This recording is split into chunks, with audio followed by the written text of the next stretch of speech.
হরে কৃষ্ণ। আমি আশা করি আপনারা সকলে ভগবানকে মানেন, নয় কি? যদি কেউ বলে যে ভগবানকে মানি না, তাহলে আমরা একটা সরল বিচার আমরা এখানে করব। আমি যদি প্রশ্ন করি, এটা কেউ বানিয়েছে? এই যে করতালটা, এটা কেউ বানিয়েছে না আকাশ থেকে পড়েছে? বানিয়েছে। এই যে মাইক্রোফোন, এটা কেউ বানিয়েছে? এই টেবিল, এটা কেউ বানিয়েছে? এই প্যান্ডেল, এটা কেউ বানিয়েছে? হ্যাঁ, এই পৃথিবী, এটা কেউ বানিয়েছে? এই ব্রহ্মাণ্ড কেউ বানিয়েছে না আপনা থেকে এসে গেছে? কেউ বানিয়েছে? কে কে মনে করেন যে কেউ বানিয়েছে? হাত তুলে। আচ্ছা, তাহলে কে বানিয়েছে? ভগবান। তাহলে এইভাবে আমাদের সরলভাবে আমরা মেনে নিতে পারি ভগবান আছেন, কেন কেউ না কেউ তো পৃথিবীটাকে বানিয়েছে। কে এই পৃথিবীটাকে বানাতে পারে? কে এই ব্রহ্মাণ্ডটাকে বানাতে পারে? কেউ সাধারণ মানুষ বানাতে পারে না? কেউ বলতে পারে যে ব্রহ্মাণ্ডটা আকাশ থেকে পড়েছে, এটা কেউ বিশ্বাস করবে? আমি যদি বলি এটা আকাশ থেকে পড়েছে, কেউ বিশ্বাস করবে? তাহলে কেমন আমরা বিশ্বাস করব যে এই জগৎটা আকাশ থেকে পড়েছে বা আপনা থেকেই এসে গেছে? যিনি বানিয়েছেন তিনি হচ্ছেন ভগবান। এখন আমরা বিচার করতে পারি যে ভগবান শব্দটার অর্থ কি। ভগবান আমরা সম্বোধন করছি, আমরা বলছি ভগবান, তাহলে ভগবান বলতে কি বোঝানো হচ্ছে? আমরা যদি বলি বলবান, তার মানে যার বল আছে, ধনবান যার ধন আছে, গুণবান যার গুণ আছে, রূপবান যার রূপ আছে, ভগবান যার ভগ আছে। এখন এই ভগ শব্দটার অর্থ কি আমাদের শাস্ত্রে সে সম্বন্ধে বর্ণনা করা হচ্ছে। ঐশ্বর্যস্য সমগ্রস্য বীর্যস্য যশস্য শ্রিয় জ্ঞান বৈরাগ্যয়শ্চৈব সন্ন্যাং ইতি ভগাঙ্গনা। অর্থাৎ যার কাছে সমগ্র ঐশ্বর্য রয়েছে। কেউ বলতে পারবে তার কাছে সমগ্র ঐশ্বর্য সমগ্র সম্পদ রয়েছে? একটু আধটু কারোর কাছে থাকতে পারে, কিন্তু সমগ্র ঐশ্বর্য, সমগ্র বীর্য বা সমগ্র শক্তি, সমগ্র যশ, সমগ্র সৌন্দর্য, সমগ্র জ্ঞান এবং সমগ্র বৈরাগ্য, ত্যাগ। আমরা দেখতে পাই যে এই ছটা কি একটাও কারোর কাছে নেই। কেউ বলতে পারে না যে আমার কাছে সমগ্র ঐশ্বর্য আছে, সমগ্র বীর্য আছে, সমগ্র সৌন্দর্য আছে ইত্যাদি, তাই না? কিন্তু এই ছটা কার মধ্যে আছে? এখন আমাদের শাস্ত্রে বলা হচ্ছে যে হ্যাঁ, একজন আছে যিনি বলতে পারেন এই সমগ্র ঐশ্বর্য তার, সমগ্র বীর্য তার, সমগ্র সৌন্দর্য তার, সমগ্র যশ তার, সমগ্র জ্ঞান তার এবং সমগ্র বৈরাগ্য তার। তিনি কে? তিনি একম এবং অদ্বিতীয় পরম পুরুষ। তিনি এক এবং অদ্বিতীয়। অদ্বিতীয় শব্দটার অর্থ কি? যার কোনো দ্বিতীয় নেই, অদ্বিতীয়, যার দ্বিতীয় কেউ নেই, অর্থাৎ যার সমান কেউ নেই, যার থেকে বড় কেউ নেই, অসমূর্ধ, অসম ঊর্ধ্ব। সেই যে এক এবং অদ্বিতীয় পরম পুরুষ, তিনি হচ্ছেন ভগবান। এবং তার গুণ অনুসারে এবং লীলা অনুসারে তার নাম রয়েছে। তার নামটি আমাদের মতো কাউর দেওয়া নাম নয়। আমাদের নামটা জন্মের পরে কেউ না কেউ দিয়েছে, সেই নামে আমাদের পরিচয় হচ্ছে, কিন্তু ভগবানের বেলা তা নয়।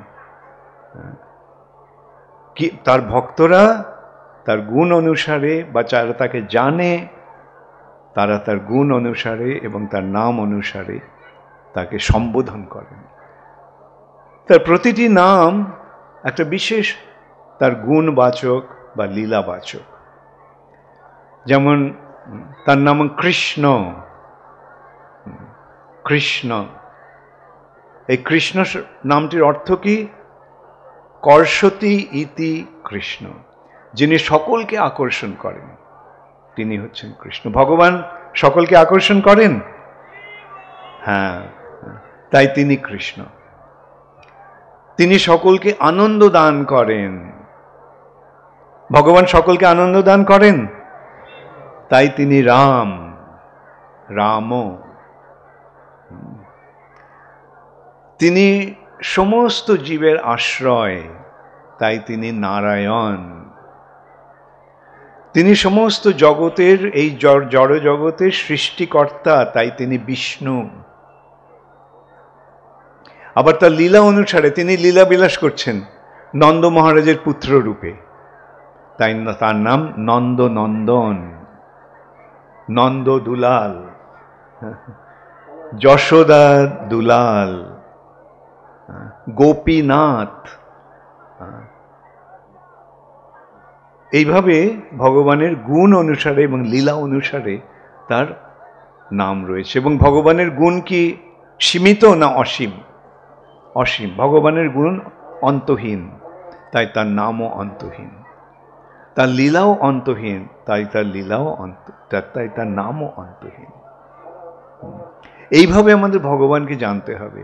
এমন নয় যে কৃষ্ণ হচ্ছেন কোনো হিন্দুদের দেবতা, না, হিন্দু, মুসলমান, খ্রিস্টান, ইহুদি নির্বিশেষে সকলের ঈশ্বর, সকলের ভগবান। তাকে তিনারা যে নামেই সম্বোধন করুন না কেন, তিনি হচ্ছেন সেই এক এবং অদ্বিতীয় পরম পুরুষ। এটা আমাদের সবার আগে জানতে হবে। এবং এই ভগবানকে, ভগবান হচ্ছেন কৃষ্ণ, স্বয়ং ভগবান কৃষ্ণ দাপর যুগে এসে তিনি লীলা বিলাস করলেন কৃষ্ণ রূপে, নন্দনন্দন রূপে, ব্রজনাথ রূপে, রাসবিলাসী রূপে। এইটি ভগবানের বৃন্দাবন লীলার বৈশিষ্ট্য। ত্রেতা যুগে তিনি এসেছিলেন শ্রী রামচন্দ্র রূপে, এবং সত্য যুগে তিনি এসেছেন নরসিংহ রূপে, বরাহ রূপে, এবং যুগাবতার সত্য যুগে হচ্ছে হংসাবতার। তিনি এসে যুগধর্ম যে ধ্যান, সেই শিক্ষা দিয়েছেন। হ্যাঁ, এই সূত্রে 4টে যুগ রয়েছে। সেই 4টে যুগ আপনারা নিশ্চয়ই সকলে জানেন। সেই 4টে যুগ হচ্ছে সত্যযুগ, ত্রেতা যুগ, দাপর যুগ এবং কলিযুগ। সত্যযুগের যুগধর্ম হচ্ছে ধ্যান। ধ্যানের মাধ্যমে ভগবানের সঙ্গে সম্পর্ক স্থাপন করা যায়। ত্রেতা যুগের যুগধর্ম হচ্ছে যজ্ঞ। দাপর যুগের যুগধর্ম হচ্ছে মন্দিরে ভগবানের পূজা অর্চনা, এবং কলিযুগের ধর্ম হচ্ছে সংকীর্তন। এই 4টে যুগের 4টে যুগধর্ম। এবং এই সূত্রে আমরা দেখতে পাই যে যতই যুগ এগোচ্ছে যুগধর্মটা তত সহজ হয়ে যাচ্ছে। ধ্যানের পন্থাটা অত্যন্ত কঠিন। ধ্যানের মাধ্যমে হৃদয়ের অন্তঃস্থলে পরমাত্মা রূপী ভগবানকে দর্শন করা অত্যন্ত কঠিন, কিন্তু সত্যযুগের মানুষের পক্ষে সেটা সম্ভব ছিল। ত্রেতা যুগে পন্থাটা আরেকটু সরল হয়ে গেল, যজ্ঞ। তবে যজ্ঞতে কি করতে হয়? যজ্ঞের যে হোতা বা যজ্ঞটা যিনি করেন, তাকে সেই যজ্ঞে সব কিছু অর্পণ করে দিতে হয়। সেই যজ্ঞ যখন সফল হয় তখন সেই যজ্ঞের মধ্যে ও যজ্ঞাগ্নি থেকে ভগবান প্রকাশিত হন। দাপর যুগে পন্থাটা আরো সরল হয়ে গেল, মন্দিরে ভগবানের পূজা। সেই পূজা আবার কিরকম, সেটাও সরল নয় তেমন। প্রায় বলতে গেলে দিনের মধ্যে 24 ঘন্টাই ভগবানের সেবায় লেগে থাকতে হয়, কয়েক ঘন্টা কেবল ঘুমানোর ব্যবস্থা থাকতে পারে। তাহলে কলিযুগের পক্ষে সেটাও সম্ভব নয়, মন্দিরে ভগবানের পূজা করা। এবং সেই পূজা যখন সার্থক হয় তখন ভগবানের সঙ্গে সম্পর্ক স্থাপন হয়। তাই কলিযুগের পন্থাটা আরো সরল হয়ে গেল। সেই পন্থাটা কি? সেই পন্থাটি হচ্ছে সংকীর্তন। কৃতে যদ্ধায়তে বিষ্ণু ত্রেতায়াম যজতে মখৌ দাপরে পরিচর্যায়াম কলৌ তদ হরিকীর্তনাদ। কৃত মানে সত্যযুগে, কৃতে যদ্ধায়তে বিষ্ণু, ভগবানের ধ্যান করাটাই হচ্ছে যুগধর্ম। ত্রেতায়াম যজতে মখৌ, ত্রেতা যুগে ভগবানের যজ্ঞ। দাপরে পরিচর্যায়াম, দাপরে মন্দিরে ভগবানের পূজা, এবং কলৌ কলিযুগে তদ হরিকীর্তনাদ। এই সম্বন্ধে শ্রীমদ্ ভাগবতেও বলা হচ্ছে কলিযুগের যুগধর্ম সম্বন্ধে।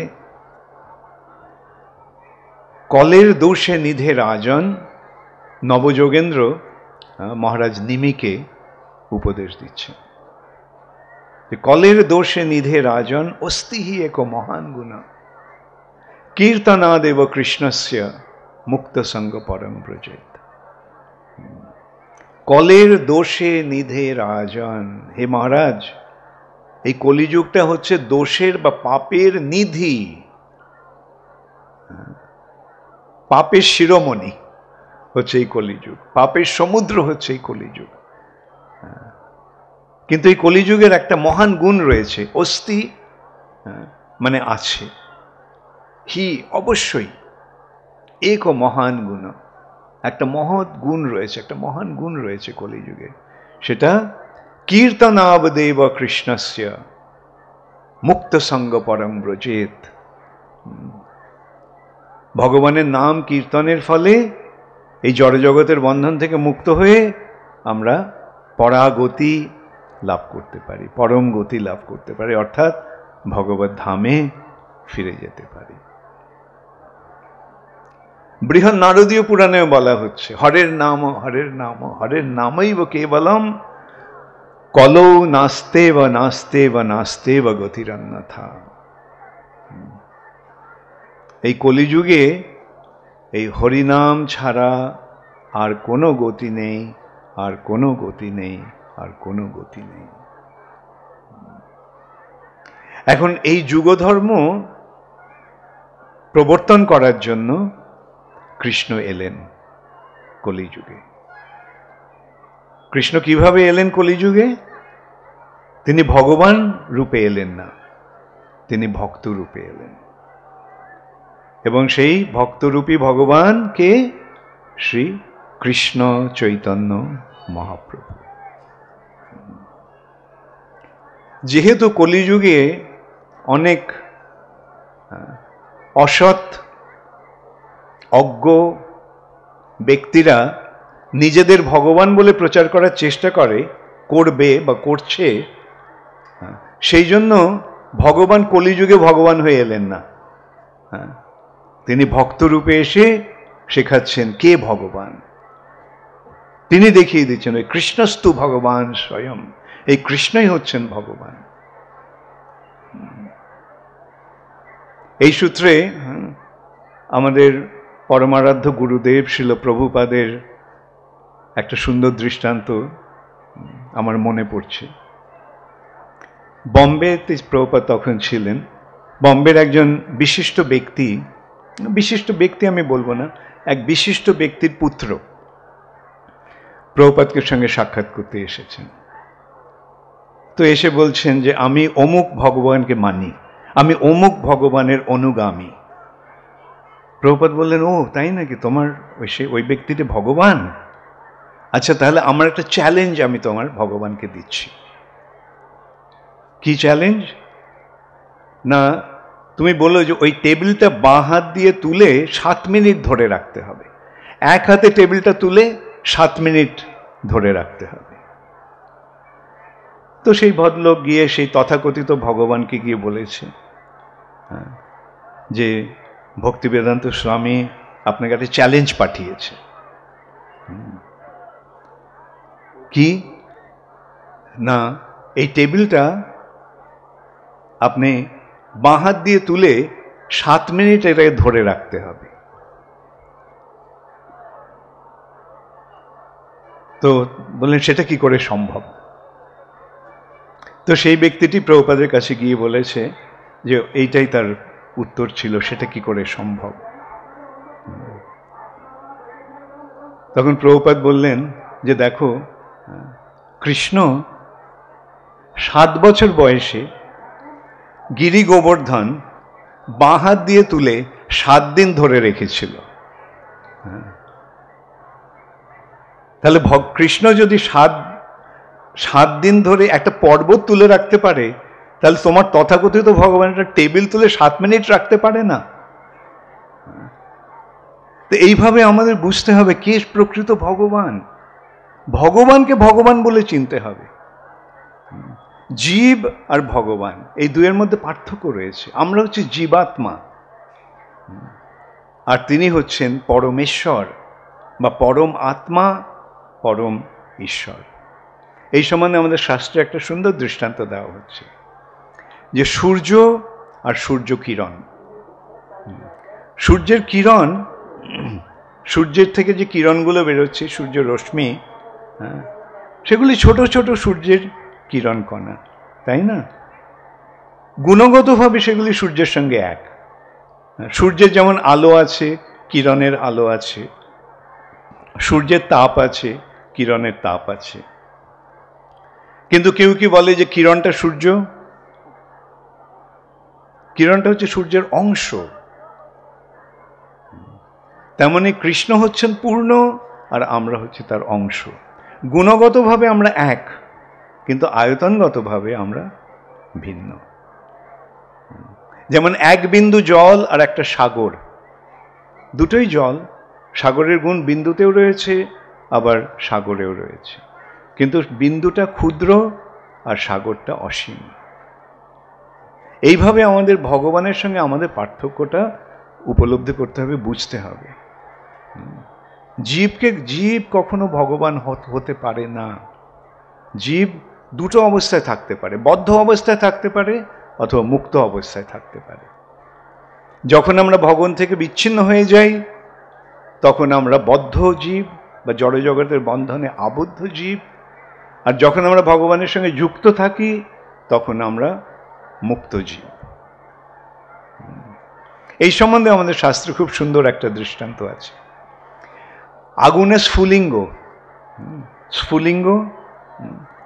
স্ফুলিঙ্গটা আগুন, কিন্তু স্ফুলিঙ্গটা যখন আগুন থেকে বেরিয়ে আসে, তার মধ্যে আগুনের গুণগুলি থাকে না। বেরিয়ে এসে ছায়ের গাদাতে পড়ে সেটা স্ফুলিঙ্গটা কি হয়ে গেল? ছাই হয়ে গেল। ঠিক তেমনি আমরা যখন ভগবান থেকে বিচ্ছিন্ন হয়ে পড়ি, আলাদা হয়ে পড়ি, তখন সেই যে ভগবানের যে গুণগুলি, যে সৎ চিৎ আনন্দ, নিত্য, চিন্ময়, আনন্দময়, এই তিনটি ভগবানের গুণ। সচ্চিদানন্দ বিগ্রহ। সৎ মানে নিত্য, চিৎ মানে চেতন, আর আনন্দ, আনন্দময়।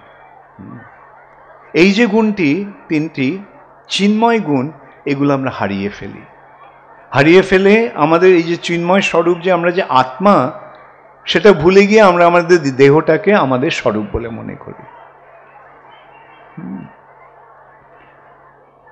বোঝা গেল?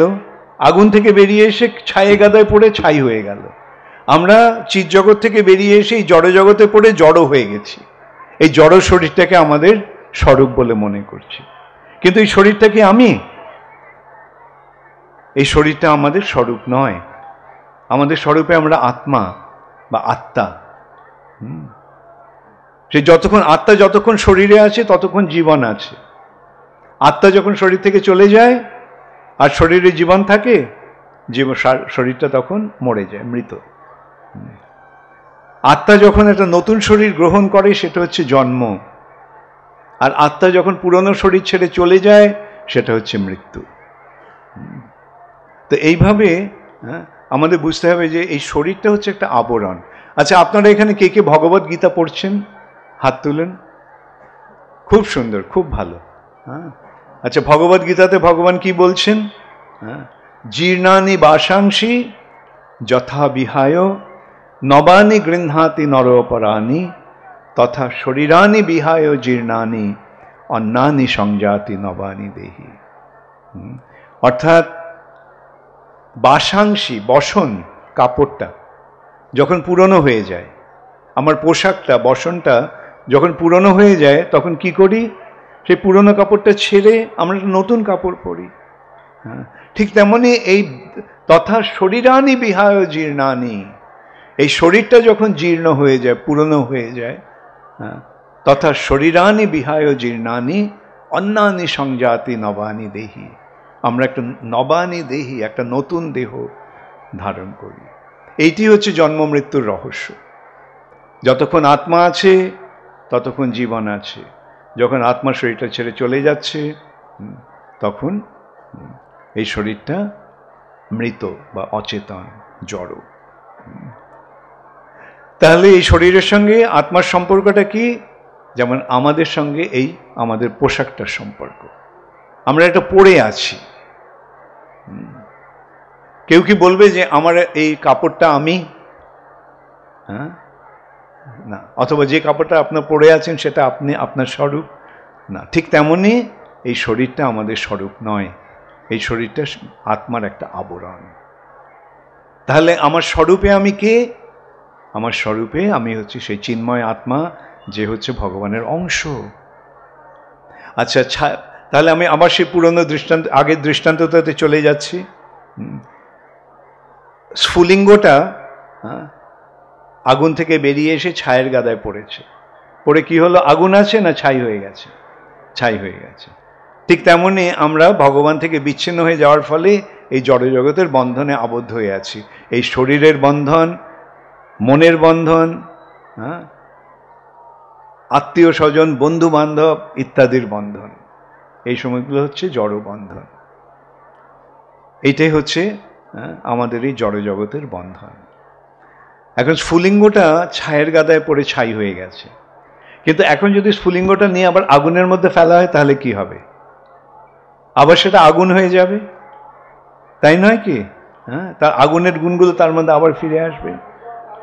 ঠিক তেমনি যখন আমরা ভগবানের সঙ্গে আমাদের সম্পর্ক স্থাপন করি, তখন আমরা আবার আমাদের চিন্ময় স্বরূপ প্রাপ্ত হই, আমাদের চিন্ময় গুণগুলি প্রাপ্ত হই। এখন প্রশ্ন হচ্ছে যে ভগবানের সঙ্গে সম্পর্ক স্থাপন করার পন্থাটি কি? কিভাবে ভগবানের সঙ্গে সম্পর্ক স্থাপন করা যায়? এখানে আমরা বিচার করে দেখি যে আপনারা মনে করুন যে কারোর সঙ্গে আপনার সম্পর্ক আছে। হ্যাঁ, যেমন আপনারা যারা পিতা মাতা, আপনাদের সন্তানের সঙ্গে আপনাদের সম্পর্ক আছে, পতির সঙ্গে পত্নীর সম্পর্ক আছে, পত্নীর সঙ্গে পতির সম্পর্ক আছে, ভাইয়ের সঙ্গে ভাইয়ের সম্পর্ক আছে, বন্ধুর সঙ্গে বন্ধুত্বের সম্পর্ক আছে। তাহলে এই সম্পর্কগুলি কখন স্থাপিত হচ্ছে? এই সম্পর্কগুলি কখন হচ্ছে? যখন ভালোবাসা রয়েছে, তাই না? ভালোবাসা না থাকলে সম্পর্ক, মা যদি ছেলেকে ভালো না বাসতো তাহলে মায়ের সঙ্গে ছেলের সম্পর্ক হতো? পতি যদি পত্নীকে ভালো না বাসতো বা পত্নী যদি পতিকে ভালো না বাসতো তাহলে তাদের সম্পর্ক থাকতো? হতো না। হ্যাঁ, তাহলে এখানে আমরা দেখতে পাচ্ছি যে সম্পর্ক স্থাপনের উপায়টা কি, প্রক্রিয়াটা কি? সেই উপায়টা হচ্ছে ভালোবাসা। এই ভালোবাসা যেটা আমাদের সকলের হৃদয়ে রয়েছে, তাই না? হৃদয়ে ভালোবাসা আছে। কে কে মনে করেন আপনাদের হৃদয়ে ভালোবাসা আছে? খুব ভালো। তাহলে এখন প্রশ্ন হচ্ছে এই ভালোবাসাটা কাকে দেব? এই ভালোবাসাটা যখন আমরা ভগবানকে দিই তখন ভগবানের সঙ্গে আমাদের সম্পর্ক গড়ে ওঠে। তাই প্রকৃত পন্থাটা হচ্ছে ভগবানকে ভালোবাসার পন্থা। এখন এই যে কথাগুলি আমি বললাম, এগুলি কিন্তু কোনোটাই আমার নিজের কথা নয়, এগুলি শাস্ত্রের কথা। আর এই কথাগুলি অত্যন্ত সরলভাবে কে দিয়ে গেছেন? ভগবান সম্বন্ধে কে এইভাবে জানিয়ে গেছেন? শ্রী কৃষ্ণ চৈতন্য মহাপ্রভু। শ্রী চৈতন্য মহাপ্রভুকে আপনারা কে কে জানেন? হাত তুলুন, কে কে মহাপ্রভুকে জানেন? আচ্ছা, অনেকেরই হাত তুলেছে, কিছু কিছু হাত ওঠেনি। কে কে মহাপ্রভুকে জানেন না? হাত তুলুন। আচ্ছা, তাহলে সকলেই মহাপ্রভুকে জানেন না? তো না হলে আমি মহাপ্রভু সম্বন্ধে মহাপ্রভুকে একটু জানিয়ে দিতাম। জানিয়ে দেব মহাপ্রভুকে? আচ্ছা, আমি আগে বলেছি দাপর যুগে কৃষ্ণ এসে তিনি লীলাবিলাস করলেন। লীলাবিলাস করার পরে কৃষ্ণ ভাবলেন যে আমি তো আমার এই ব্রজলীলা প্রকাশ করলাম, কিন্তু কিভাবে মানুষ এই ব্রজলীলায় প্রবেশ করবে? যথেষ্ট বিহরি কৃষ্ণ করে অন্তর্ধান, অন্তর্ধান করি মনে করে অনুমান। ভগবান লীলাবিলাস করলেন কৃষ্ণরূপে এসে দাপর যুগে। যথেষ্ট বিহরি কৃষ্ণ করে অন্তর্ধান, অন্তর্ধান করি মনে করে অনুমান। তিনি মনে মনে ভাবলেন, চিরকাল নাহি করি প্রেম ভক্তি দান, প্রেম বিনা জগতের নাহি অবস্থান। আমি এই যে প্রেম ভক্তি, ব্রজ প্রেম, এটা আমি সচরাচর দান করি না। কিন্তু এই ব্রজপ্রেম যদি লাভ না হয় তাহলে মনুষ্য জীবনের উদ্দেশ্য কি রইল? তাই তিনি এই যে ব্রজলীলার প্রকৃত বৈশিষ্ট্য, প্রকৃত মাহাত্ম্য, সেটা আমাদেরকে জানিয়ে দেওয়ার জন্য তিনি ঠিক করলেন তিনি শ্রী রাধারানীর ভাব অবলম্বন করে কৃষ্ণ আসবেন। রাধারানীর ভাবটা কি? রাধারানী কে?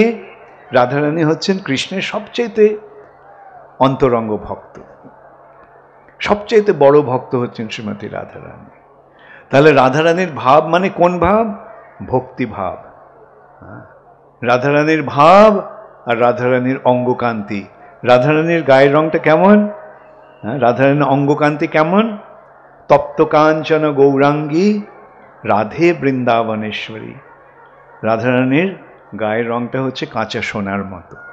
সেটা আরো আবার বিশ্লেষণ করে বলা হচ্ছে, কুমকুমাক্ত কাঞ্চনাব্জ গর্বহারি গৌরভা, পীত নাঞ্চিতাব্জ গন্ধ কীর্তি নিন্দি সৌরভা। সোনার সঙ্গে যদি কুমকুম মেশানো হয়, কুমকুমের রংটা কিরকম? লাল। আর সেই লালটা যখন সোনার সঙ্গে মিশবে তখন যেই রংটা হয়, সেই রংটার গর্বকে হরণ করছে, গর্বহা। অর্থাৎ সেই রংটার থেকে আরো উজ্জ্বল হচ্ছে রাধারানীর গায়ের রং। সেই অঙ্গকান্তি নিয়ে রাধা ভাবোদ্যুতি সুবলিতং নৌমি কৃষ্ণ স্বরূপম। রাধারানীর ভাব আর রাধারানীর অঙ্গকান্তি অবলম্বন করে শ্রীকৃষ্ণ এলেন। যেই কৃষ্ণ, তিনি হচ্ছেন শ্রী চৈতন্য মহাপ্রভু। শ্রীকৃষ্ণ চৈতন্য, রাধা কৃষ্ণ নহে অন্য। এই শ্রীকৃষ্ণ চৈতন্য মহাপ্রভু হচ্ছেন রাধা কৃষ্ণের মিলিত প্রকাশ। রাধা ভাবোদ্যুতি সুবলিতং নৌমি কৃষ্ণ স্বরূপম। তো তিনি হচ্ছেন শ্রী চৈতন্য মহাপ্রভু। এসে তিনি কি, ভগবান কি করছেন? ভক্ত ভাব অবলম্বন করে এসেছেন। তিনি ভক্ত রূপে তিনি লীলা বিলাস করছেন। আর সেই চৈতন্য মহাপ্রভু কোথায় এসেছেন? তিনি কোথায় আবির্ভূত হলেন? নবদ্বীপে। নবদ্বীপ কোথায়? এই গৌরমণ্ডল বা বঙ্গভূমিতে। এইভাবে এই বঙ্গভূমিতে অবতীর্ণ হয়ে শ্রী চৈতন্য মহাপ্রভু এই বঙ্গভূমিকে ধন্যাতি ধন্য করে গেছেন। এটা আমাদের অত্যন্ত সৌভাগ্যের বিষয় যে মহাপ্রভু এখানে এসেছেন। মহাপ্রভু এই যে যেই ভাষায় আমরা কথা বলছি সেই ভাষায় মহাপ্রভু কথা বলেছেন। এই ভাষায়, এইভাবে, এই স্থানে তিনি তার ভক্তদের সঙ্গে লীলা বিলাস করেছেন। শ্রীকৃষ্ণ চৈতন্য প্রভু জীবে দয়া করি, সপার্ষদ স্বীয় ধাম সহ অবতরী, অত্যন্ত দুর্লভ প্রেম করিবারে দান, শিখায় শরণাগতি ভকতের প্রাণ। শ্রীকৃষ্ণ চৈতন্য মহাপ্রভু জীবদের দয়া করার জন্য, জীবে দয়া করি, সপার্ষদ স্বীয় ধাম সহ অবতরী। তিনি কিভাবে এলেন? তার পার্ষদদের নিয়ে, তার ধাম নিয়ে। সপার্ষদ স্বীয় ধাম সহ অবতরী। অত্যন্ত দুর্লভ প্রেম করিবারে দান। অত্যন্ত দুর্লভ প্রেম। এই যে কৃষ্ণ প্রেম, এটা ব্রহ্মারও দুর্লভ, ব্রহ্মারও দুর্লভ প্রেম সবাকারে যাচে। তিনি যেচে যেচে সকলকে এই কৃষ্ণ প্রেম দান করছেন, যেটা ব্রহ্মার দুর্লভ, যেটা শিবেরও দুর্লভ, সেই কৃষ্ণ প্রেম তিনি দান করছেন। এইভাবে তিনি জীবকে কৃপা করলেন, জীবদের কৃপা করেছেন, আমাদের কৃপা করেছেন। তাই জন্য শ্রী চৈতন্য মহাপ্রভুকে জানবার চেষ্টা করতে হবে। আর দেখুন, মহাপ্রভু সম্বন্ধীয় বহু সমস্ত গ্রন্থাবলী বাংলা ভাষাতে রয়েছে, এটা আমাদের কত সৌভাগ্য। শিল প্রভুপাদ চৈতন্য চরিতামৃত ইংরেজি ভাষায় অনুবাদ করেছেন, আর তার ফলে আজকে কি হয়েছে, সারা পৃথিবী জুড়ে মানুষ এই চৈতন্য মহাপ্রভুর পদাঙ্ক অনুসরণ করে চৈতন্য মহাপ্রভুর ভক্ত হচ্ছেন। অত্যন্ত দুর্লভ যে কৃষ্ণ প্রেম, সেই কৃষ্ণ প্রেম লাভ করছেন। অত্যন্ত দুর্লভ প্রেম করিবারে দান, শিখায় শরণাগতি। শরণাগতি মানে ভগবানের শরণ নেওয়ার পন্থা, ভগবানের কাছে আত্মনিবেদন করার পন্থা, ভগবানের কাছে নিজেদের সমর্পণ করে দেওয়ার পন্থা। আমার নাহি তো আমি, আমি আর আমার রইলাম না, তোমার চরণে আমি নিজেকে সমর্পণ করে নিজেকে উৎসর্গ করে আমি তোমার হয়ে গেলাম। এইটি হচ্ছে ভক্তির বৈশিষ্ট্য। আমরা তখন আমার থাকছি না, আমরা ভগবানের হয়ে যাচ্ছি। আর ভগবান যদি ভগবান আমাদের গ্রহণ করেন, তাহলে আর কি ভয়, আর কি চিন্তা। যিনি সমস্ত জগতের মালিক, যিনি সমস্ত জগতের নিয়ন্ত্রণকারী, তিনি যদি আমাদের রক্ষণাবেক্ষণ করেন, তাহলে আমাদের আর কি চিন্তা থাকতে পারে। সেই শিক্ষাটি শ্রী চৈতন্য মহাপ্রভু শ্রী চৈতন্য মহাপ্রভু দিয়ে গেছেন। এইভাবে আমরা শ্রী চৈতন্য মহাপ্রভুর কৃপা লাভ করতে পারছি। শ্রী চৈতন্য মহাপ্রভুর শিক্ষা কি? শ্রী চৈতন্য মহাপ্রভুর শিক্ষা হচ্ছে আরাধ্য ভগবান। আমাদের পরমারাধ্য কে? পরমেশ্বর ভগবান, আরাধ্য ভগবান। সেই ভগবানকে ব্রজেশ তনয়, ব্রজের ঈশ্বর বা ব্রজের রাজা, বৃন্দাবনের রাজাকে নন্দ মহারাজ। সেই যে কৃষ্ণ, তিনি নন্দ মহারাজের পুত্র। আরাধ্য ভগবান ব্রজেশ তনয়, স্তদ্ধাম বৃন্দাবনম, তার ধাম হচ্ছে বৃন্দাবন।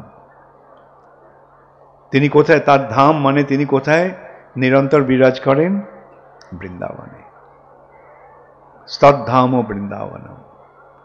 সেই সূত্রে আমরা এটাও বলতে পারি যে ভগবানকে, পরমেশ্বর ভগবানকে শ্রীকৃষ্ণ চৈতন্য মহাপ্রভু, যদিও তিনি ভক্তরূপে এসেছেন, তিনি হচ্ছেন স্বয়ং ভগবান।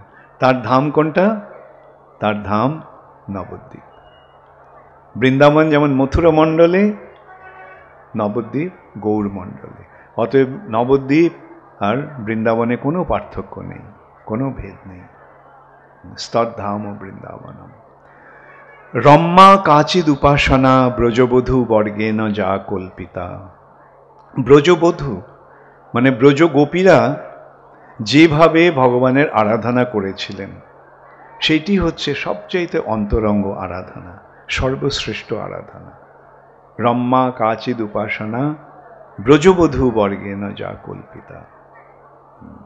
শ্রীমদ্ ভাগবতম প্রমাণম অমলম, এই যে উক্তিটি, তার প্রমাণ কি? এটা কি কারো মন গড়া কথা? শ্রীনাথ চক্রবর্তী বলছেন, যদিও তিনি এই কথাটি বলছেন, এটা কি তার নিজের মন গড়া কথা?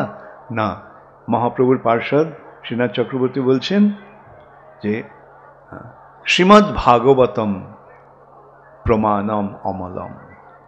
অমল পুরাণ শ্রীমদ্ ভাগবত হচ্ছে প্রমাণ। এই যে সমস্ত কথাগুলি এখানে বলছেন, যে ভগবান হচ্ছেন কৃষ্ণ, তার ধাম হচ্ছে বৃন্দাবন, আর ব্রজ গোপিকারা যেভাবে তার আরাধনা করেছিল, ভক্তি করেছিল, সেটি হচ্ছে সর্বোচ্চ স্তরের ভক্তি। সেটি শ্রীমদ্ ভাগবতমের মূল তত্ত্ব। অতএব শ্রী চৈতন্য মহাপ্রভুর মতমিদম, এইটি হচ্ছে শ্রী চৈতন্য মহাপ্রভুর মত। তত্রাদর না পরহ, সেটিকে সাদরে গ্রহণ করো, আর কোনো কিছু গ্রহণ করার দরকার নেই। তো এইভাবে আমরা দেখতে পাচ্ছি ভগবান কেন তিনি ভক্তরূপে এলেন, ভক্তরূপে এসে তিনি কি দান করলেন? আমাদের সৌভাগ্যের পথটি খুলে দেওয়ার জন্য। অত্যন্ত দুর্লভ প্রেম করিবারে দান, অত্যন্ত দুর্লভ যে কৃষ্ণ প্রেম, কৃষ্ণ ভক্তি, সেই কৃষ্ণ ভক্তি দান করার জন্য তিনি এইভাবে এসেছেন। তাহলে আপনারা কে কে, আমি আগে জিজ্ঞাসা করেছিলাম কে কে মহাপ্রভুকে জানেন, এখন আমি জিজ্ঞাসা করব আপনারা কে কে মহাপ্রভুকে মানেন? হাত তুলুন। খুব সুন্দর, খুব সুন্দর। আপনারা মহাপ্রভুর প্রদর্শিত এই যে পথ, এই পথটিকে সর্বান্তকরণে গ্রহণ করে ভক্তির পথে এগিয়ে চলুন। আপনাদের জীবন সর্বাঙ্গ সুন্দর হয়ে উঠবে, আপনাদের জীবন সফল হয়ে উঠবে। এমনও দুর্লভ মানব দেহ পাইয়া কি করো ভাবনা কেহ। এই যে দুর্লভ মনুষ্য শরীরটা পেয়েছে, আর ভাবনা কি? এখন এই সুযোগটি সদ্ব্যবহার করে নন্দনন্দন শ্রীকৃষ্ণের পূজা করো, ভক্তি করো। কিন্তু এবে না ভজিলে যশোদা সুত পরমে পড়িবে লাজে। এই মনুষ্য জীবন পাওয়া সত্ত্বেও যদি যশোদানন্দন শ্রীকৃষ্ণের আরাধনা না হয়, তাহলে চরম লজ্জায় পড়তে হবে। মৃত্যুর সময় মনে হবে আহা, এত সুন্দর একটা সুযোগ পেলাম, কিন্তু তার সদ্ব্যবহার করতে পারলাম না। অতএব সকলে মহাপ্রভুর প্রদর্শিত এই পথটি গ্রহণ করুন, করে আপনাদের জীবন, এই যে অত্যন্ত সুন্দর মানব জীবন পেয়েছেন, সেটিকে সাফল্যমণ্ডিত করে তুলুন।